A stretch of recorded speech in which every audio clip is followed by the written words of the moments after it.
Es un caso excepcional la comarca del Poniente Granadino. O sea, yo creo que se puede decir que realmente la comarca o el escenario, uno de los principales, por no decir el principal escenario, junto con lo que es la Granada y los alrededores de Granada, y yo creo que es uno de los principales escenarios de la guerrilla.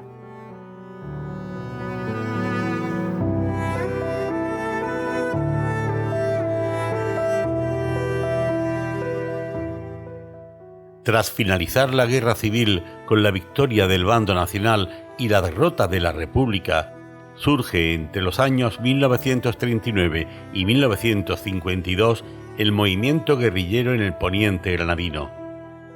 Durante estos años, decenas de hombres huyeron de sus pueblos por miedo a ser detenidos, torturados o asesinados por las autoridades franquistas.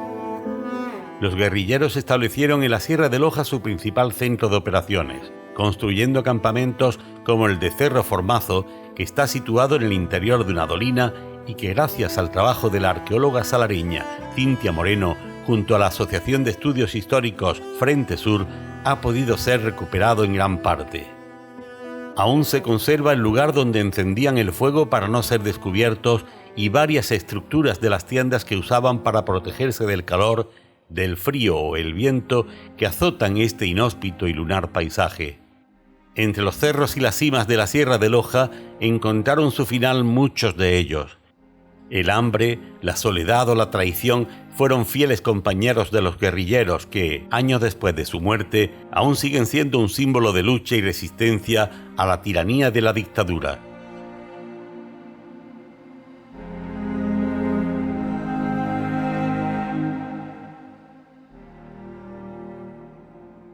En Granada, básicamente, el fenómeno guerrillero empieza en el año 39, sobre todo a raíz un poco de la imposibilidad que tiene la gente que regresan veteranos del frente, excombatientes republicanos, las dificultades, por no decir la imposibilidad que tienen de retomar su vida, ¿no?, con normalidad. Se les exigía que se presentaran en el cuartel de la Guardia Civil, ¿no?, y una vez allí eran detenidos y eran conducidos a algunas cárceles. También era muy común, digamos, que los grupos falangistas, ¿no?, se pasaran por las casas, ¿no?, y los detuvieran directamente. En los casos más graves se produjeron asesinatos, ¿no?, en esos momentos, pero fundamentalmente lo que se hace es básicamente una detención masiva, digamos, ¿no?, de excombatientes, ¿no?, al llegar a los pueblos, digamos que se les marca claramente, ¿no?, ahí se establece clarísimamente algo que la dictadura durante toda su duración se encargó de señalar con muchísima claridad, que es la diferencia entre los vencedores y los vencidos, ¿no? Pues en Salar en concreto, si no recuerdo mal, se fueron a la sierra unos 44 hombres. De este total de hombres que se fueron a la sierra, realmente ninguno tuvo una experiencia directa con la guerra civil, es decir, ninguno participó en la guerra. Por tanto, los motivos fueron diversos.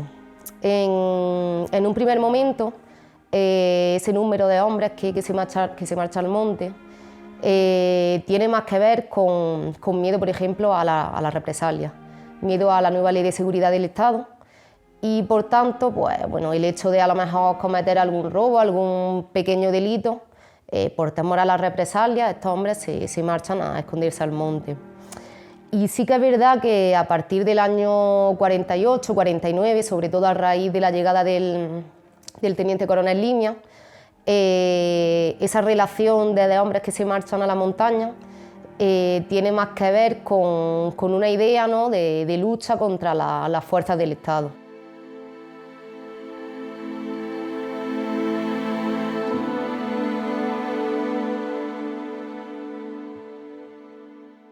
Digamos que la represión adquiere muchas formas, ¿no? Es decir, está la represión, digamos, más directa, ¿no?, de tipo más, bueno, una represión física, ¿no?, pero también está toda la cuestión de la represión económica, ¿no? O sea, el contexto realmente es un contexto bastante complejo, porque tenemos que entender, por una parte, que entre el año 1939 y el año 1942, y también en el año 1946, en esos dos momentos se producen unas crisis de subsistencia espantosas.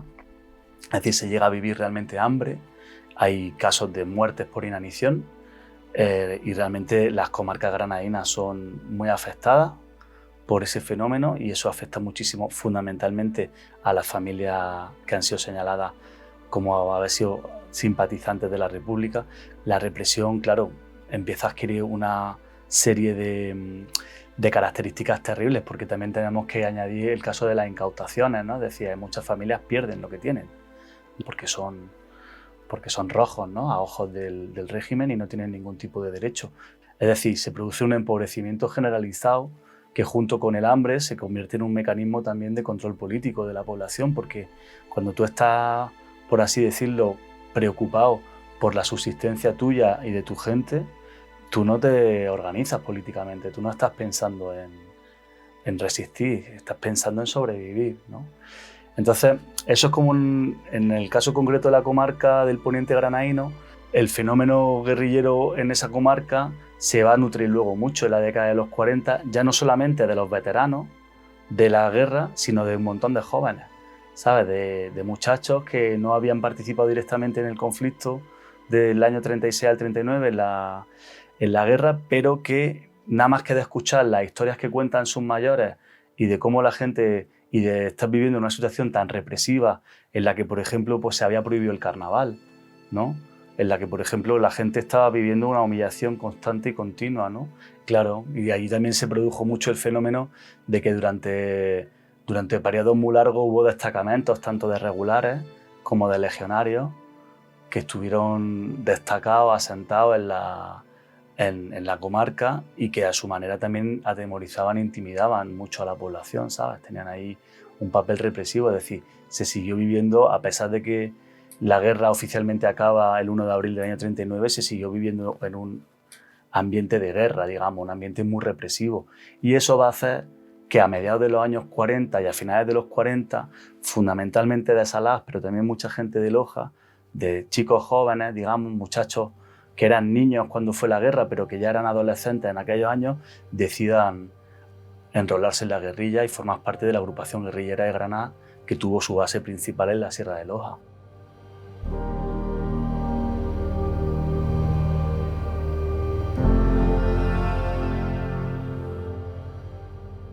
Decía, a partir de octubre del año 49 aquí llega el teniente coronel Eulogio Limia, que después de haber aniquilado a la guerrilla en Ciudad Real y en Toledo, él es destacado aquí en Granada porque las autoridades son conscientes de que el fenómeno guerrillero aquí en Granada no está fuera de control, es decir, no podían hacer nada, ¿no? Entonces Eulogio Limia es una persona que se destaca por digamos, todas las tácticas que va a emplear en contra de la guerrilla, que básicamente, por resumirlo de alguna manera, van a intentar hacer realmente que la guerrilla pierda su base social, ¿no? Lo que viene a ser la idea de quitarle el agua al pez, ¿no? Es decir, lo que en ese momento comienza a suceder es que se focaliza mucho la violencia y la represión contra las bases de la guerrilla, contra los enlaces. Los enlaces fueron sin duda la auténtica columna vertebral de la guerrilla antifranquista. Familiares, amigos, vecinos fueron bueno, quienes formaron parte de esas organizaciones que se crean en los distintos municipios y fueron ellos pues, quienes también, a pesar del temor a las represalias, pues, deciden ayudar a los guerrilleros. Podemos decir que probablemente lo más complicado que vivieron los enlaces pues, bueno, fue tener que llevar de alguna manera esa doble vida, ¿no? Por un lado, pues de respeto y de obediencia al Estado y por otro lado pues una segunda vida en la que, pues, como digo, a pesar del temor a lo que les pueda venir, pues se embarcan y bueno, pues hacen todo lo posible para enlazar con los guerrilleros y para llevarles pues, víveres, comida, medicina, etc. En la madrugada del 18 al 19 de agosto de 1950 hubo una intervención masiva en Loja y en Salá y se detuvieron, pues aproximadamente en total se detuvieron casi 150 personas. Efectivamente, de hecho, se hacen como 2 batidas. En el caso de Salar, el pueblo se cerca 2 veces y en esos cercos caen muchos enlaces. Y esas mismas familiares luego son utilizadas por la Guardia Civil para capturar a los guerrilleros, sobre todo pues, mujeres, madres, hermanas. De eso fue clave. Eso fue clave para la destrucción de la guerrilla. Es decir, la destrucción de la guerrilla en Granada y la derrota de la guerrilla, en el caso concreto de Granada, se hace en base a lo que es la destrucción de todo un mundo, tío, de un mundo campesino, la destrucción de unos lazos comunitarios, la destrucción sobre todo de la confianza, ¿no?, entre las personas, ¿no? Porque realmente todo lo que es la política también de atracción de guerrilleros para que colaboraran y traicionaran a sus compañeros fue también súper importante. Entonces se generó un ambiente muy enrarecido, ¿no?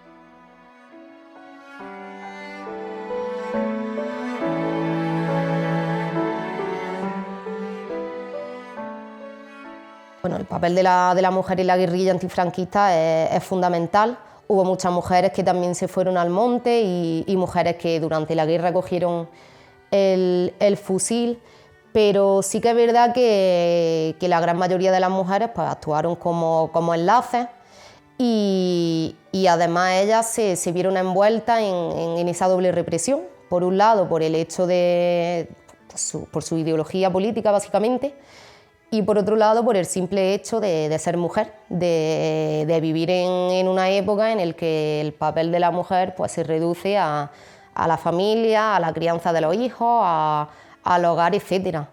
Y en este sentido muchas mujeres sufrieron la represalia, desde tortura a pena de cárcel y por supuesto en el peor de los casos pues, la aplicación de ley de fuga, como digo, en el peor de los casos, pero sin duda, hablando de la supervivencia de la guerrilla, el papel de la mujer es fundamental, ¿no? La violencia contra las mujeres fue ejercida en tanto que ellas, por una parte, al ser consideradas familiares también de guerrilleros, pues, bueno, pues fueron objetivos, ¿no? Y también fueron objetivos por ser consideradas pues, aliadas, digamos, ¿no? Enlaces, personas que colaboraban con la supervivencia de la guerrilla, ¿no? Entonces, realmente hubo muchos casos de violencia sexual, ¿sabes?, contra las mujeres por parte de alguna manera de las fuerzas destacadas en los pueblos después de la posguerra. Y luego lo que se está empezando a documentar, y eso son cuestiones que están saliendo ahora mismo, es que en las fosas aparecen mujeres siempre, ¿no? Es decir, que eso valida mucho la idea de que realmente los asesinatos que se cometen por parte de la Guardia Civil van encaminados fundamentalmente contra las personas que están apoyando a la guerrilla en una estrategia pura y dura de aterrorizar a la población, digamos, ¿no? De atemorizar y de dejar claro que cualquier persona que esté apoyando a la guerrilla va a ser víctima de violencia, ¿no? O sea, va a ser... O sea, bueno, que puede morir. Entonces las cárceles granadinas se llenan de mujeres, ¿no? Y muchas veces son utilizadas también como chantaje para los guerrilleros, ¿no? Y ellas mismas también son perseguidas por sus propias ideas, ¿no? Sus propias convicciones, ¿no?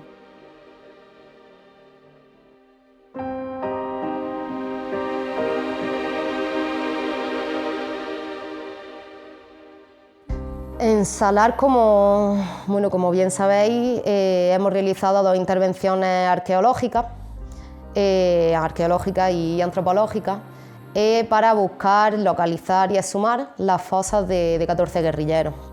Estos guerrilleros formaban parte del 6º Batallón de la agrupación Roberto y eran vecinos de Salar, de Loja, Huetortaja, La Medilla.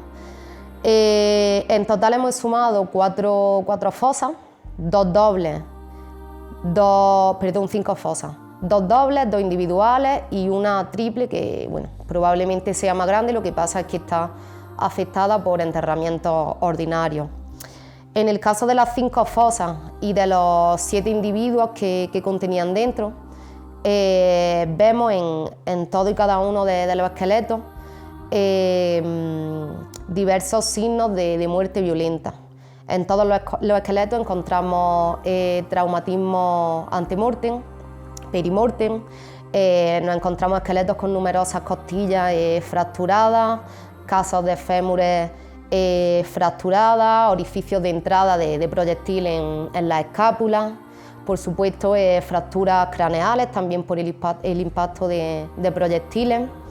Y bueno, en el caso, sí que se me viene a la cabeza el caso del individuo número 1, que lo sumamos en la primera intervención, que es probablemente pues, uno de los casos más, bueno, nosotros decimos que ya no es fusilamiento ni es ensañamiento, porque lo que nos encontramos es un cráneo y en la parte occipital 5 orificios de entrada de proyectiles, todos ellos solapados, lo cual nos está indicando que, pues bueno, que ha sido, bueno, que murió por alguien que le disparó desde muy cerca con un arma corta y que además pues se ensañó con él, ¿no? Lo hizo desde muy cerca y le vació básicamente el cargador.